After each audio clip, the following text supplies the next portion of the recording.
Welcome to the pod, baby. Welcome to Brian's World. I am your host, the big homie, the ambassador of Kansas City, Brian B. Shynin. Shut up, Brian. So happy to be here with you, and I'm blessed to have a little bit of your time, man. Even if you're not checking out the entire pod, I love and appreciate you for tapping into Brian's World, because it could have been anywhere else in the world, but you're here with me. And I'm going to make it worth your time, man. Shout out to my family at Foolish Club Media. Make sure you rate, subscribe, and review on Apple Podcasts, Spotify, and on YouTube. And while you're at YouTube, make sure you subscribe to Shynin, BSHYNIN, and check out not only all of my Brian's World content, but, you know, the entire pod and all of that, but my Hustle and Shine content on Hot 103 Jams with my sister Deanna Hustle, man. You know, we be making that fire content, you know what I'm saying, on Hustle and Shine in the morning. But also I got beats, I got mixes, I got Chiefs content, I got it all, baby. My personal content, subscribe at B Shynin on YouTube and Brian B Shynin on all other socials, man. This week in the pod, of course, going to get into the draft. And, baby, I was dead on with what the Chiefs supposed to do in the draft, baby. They did. It was like I was in the planning room with VEACH, baby. You know what I'm saying? Your big homie was on it. We'll get on that. And, obviously, I love what we did in the draft, so we'll give my thoughts. Shedeur Sanders, speaking of the draft, how in the hell did he fall to the 5th round? I have my thoughts on that. Why men need to get married. Fellas, we're going to have a sit down. We need to talk. We need to sit down and have a conversation, a serious conversation, not in the barbershop, not at the stadium or at the arena. We need to sit down at like a cigar lounge or something, dog, where we can have a serious talk on why we need to encourage fellas to get married. And it has almost everything to do with your favorite uncle, Shannon Sharpe. Not my favorite uncle. He cool. He all right now. I used to hate his guts. So I can't, the way I used to hate Shannon Sharpe, he can't be my uncle, dog. So big love to Shannon. No, now he all right, he cool. But yeah, we'll dive into that later on.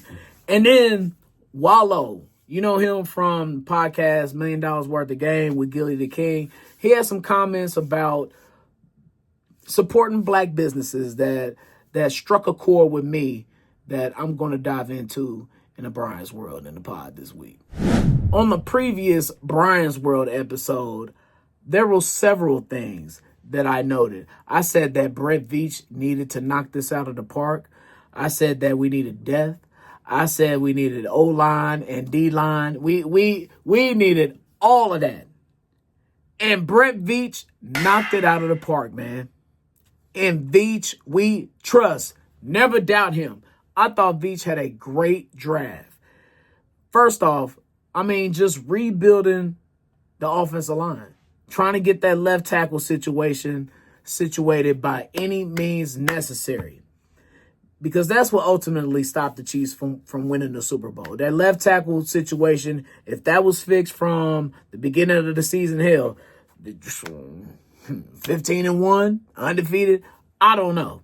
But I just know that the injuries and the lack of wide receivers, the offensive line issues, those were prime things that stopped the Chiefs winning the Super Bowl last year. And you saw with the offseason additions, not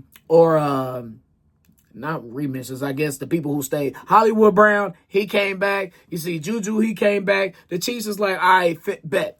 We just needed to get these injuries back. We just need to get these receivers back. And we just going to run this offense again from what it was supposed to be last year. Rashee Rice, we don't know when we're going to get him back. But, again, we needed some depth at wide receiver. And, damn it, he got that too with Jalen Rolls. What was that, 4th round pick? Telling you, dog. He's like, what, your 4th receiver now? And he's a rookie. All right, my expectations are a little high for these guys. We'll get into that a little later on. But let's kick it off with Josh Simmons, though. You know, if this guy is anything that he's supposed to be, potential is a very dangerous word. It is. And I guess this goes along with my expectations. But, man, he could be powerful and agile and your stalwart at left tackle, perhaps for the rest of Patrick Mahomes' career. You got that problem solved, dog, for the rest of Pat's career. If he could be the left tackle that we think he could be, But there's an injury there. He got hurt last year. I heard some other concerns that are floating around Josh Simmons. But look, man, to get him at 32, and then you traded back with the Eagles. You traded back with the Ops, too. Got us an extra 5th rounder. Lord have mercy. In VEACH we trust, man. Way to get it done with Josh Simmons. I'm excited about him. And I'm going, of course, you hear it now, I'm going out on a limb. I think he's going to be fantastic for the Chiefs. And perhaps tackle could maybe be a strong suit for the team going forward. Time will tell on that. Another pick I love, Norman Lott, the D tackle from Tennessee. Treshaun Wharton. If you listen to Brian's World last year, you knew how much that I loved Treshaun Wharton and his game. I hope that this young man, Norman Lott, can be just as intense. And like, if you look at the size, pause. Of him and Treshaun Wharton, they are like almost the same exact size. He's 6'2", 291. I think Treshaun Wharton's like 6'1", 290 something. So, I love it. I told y'all we had to beef up on that offense and defensive line. That's just what Brett Veach did. Not only did you get a receiver, not only did you beef up the O-line, D-line, but you got you a speedy little hybrid linebacker safety in the mix too. Damn. What? You got Noah Williams. You got the cornerback, and then another one I'm excited about. That running back we got, man. This is a sick Negro. Shedeur Smith from SMU, the speedster from SMU. The Chiefs wanted more speed in that backfield, baby, and so did I. I told y'all we needed to get explosion. We need to get that back. And you got something with Elijah Mitchell. I hope he makes the team because there's a lot of running backs in that running back room right now. But Shedeur Smith is a former wide receiver turned running back, and I can't wait. Another kick return option in the mix now. Bro, Brett Veach knocked it out the park. Now, all right, I'm not big on draft grades. I'm not one for, the Chiefs did not. And that's kind of exactly what I'm doing right now. It's just I'm excited about this draft class. I really am.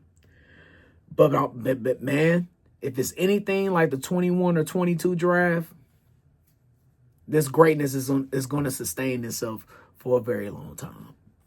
I love this draft that Brett Veach did. You knocked it out the park, baby. Brett Veach, I trust in you, dog.